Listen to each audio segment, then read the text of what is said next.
This game is so boring, my guys.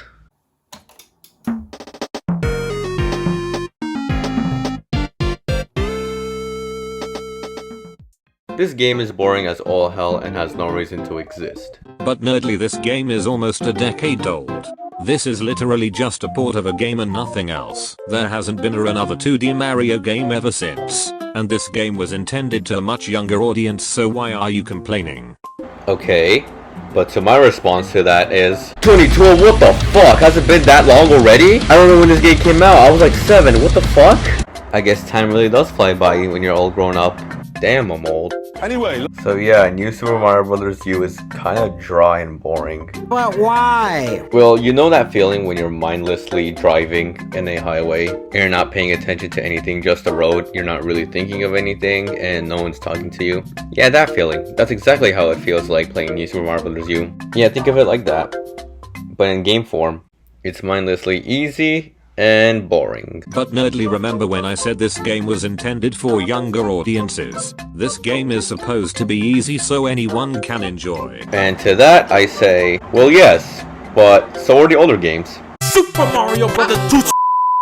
Let's look at the older Mario games and compare them to this one. In the older games, the levels were challenging, but they weren't impossible nor frustrating. There was a fair balance between depth and challenge, and it was easy for anyone to pick up and play. Some of the levels had you thinking outside the box. For example, this level, in order to reach the flagpole, I had to pick up a shell and a feather in order to reach the flagpole and get to the next level. These games punished you for losing and rewarded you for winning. That's what made reaching the flagpole at the end of every level feel so rewarding. You feel accomplished for winning. Hell, even Mario on the DS had this. Now let's look at Super Mario U. Here, the developers hold your hand. You walk to the right and win. Nothing interesting happens. Some of the levels are tedious and uninspired. Not to mention, they all look the same. I mean, the past footage you've seen of gameplay is literally all just from 3 different levels. I know, it's hard to tell because they all look the same. Most of the enemies are reused from previous entries or from previous games, and or are quite forgettable. Except for this motherfucker, but we'll get to him later. But yeah, every other enemy is forgettable and I don't even know their names, and I do not want to look them up. The only one I remember is this guy. Though it's probably because he appeared in a Lego set, which I myself haven't bothered picking up. Oh well. Okay. You guys are not gonna believe this, but the plot of the story is mind-blowing. Are you guys ready? You're welcome in advance. So, the game begins with Mario and friends having an orgy.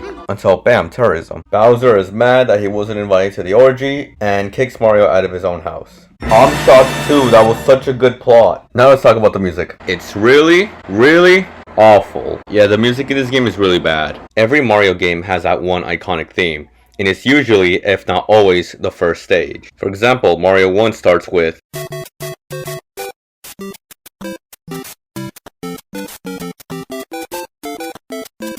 Mario 3 starts with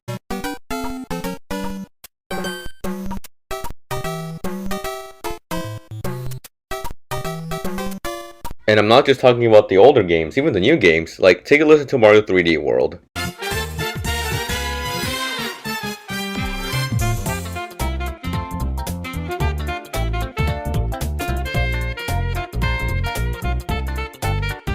Now listen to Mario Odyssey.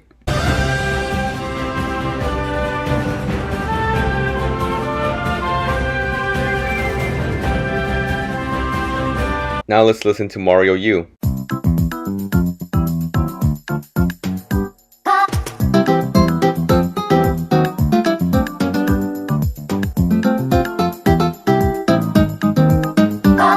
Yeah, the music is not good in this game. Like, the music isn't bad per se, but wouldn't you much rather prefer listening to any other of the Mario game soundtracks instead of this one? I can listen to Mario U music any day and immediately recognize it, sure. But I'm probably going to listen to Mario Odysseys or Mario 3D World or hell, any other Mario game soundtracks before I listen to this one. A little harsh, don't you think, nerdly? Okay, well think of it this way. Think of Smash Brothers. Think about all the Mario stages in that one game. Now think about all the Mario songs from those Mario stages. Notice how a lot of them from the mainline Mario games are in Smash Brothers, except for Mario U, which only has one. Even if there was more Mario U music, you're most likely not going to pick them at all. You're probably going to pick from the spin-offs or from the mainline, or the remixes. Now let's talk about the characters. There's Mayo, Luigi, Yarrow Toad, who can turn into Boo Toad, Totodile, who can turn into... And there's... I'm saving him for later. And yeah, that's pretty much it. So yeah, Mario U is pretty lackluster compared to the other games. The levels are uninspired, the music is forgettable, and it's way too easy, even for little kids.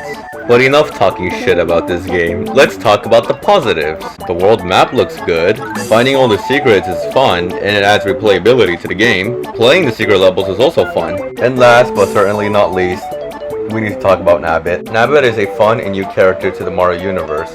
I really like his design, and his purpose in the Mario universe is also really unique. Though it's pretty weird that even though he's playable, you still have to catch him. But still, he's a fun character, and he's really overpowered and broken, since you can't take damage with him. He's a fun character overall, and he should definitely appear more in the Mario spin-off games in the future. Final thoughts? It is a little something for everyone. Overall, this game is way too easy and barely brings anything new to the table. This game has its charm here and there, but it's very short-lived, and before you know it, the game is over. Though, this game is fun with multiple people if you have friends. It's like that car ride I mentioned in the beginning. It's boring going alone, but going with friends makes it a fun time. Overall, this game is a 6 out of 10. It's not horrendous, but you could be playing something else. It's a boring experience by yourself, but with friends, it's much funner. At the end of every review video I do on this channel, I'm going to be adding the game I reviewed to this tier list. It's going to be from worst to best, with S tier being a must play and F tier being a stay away. So with Mario U being the first game on this tier list, it's going to be on the C tier because it's really bad. But as of right now, it's the best and worst game on this tier list. Until the next game I review. But anyways, that's it for today guys, alright? Peace.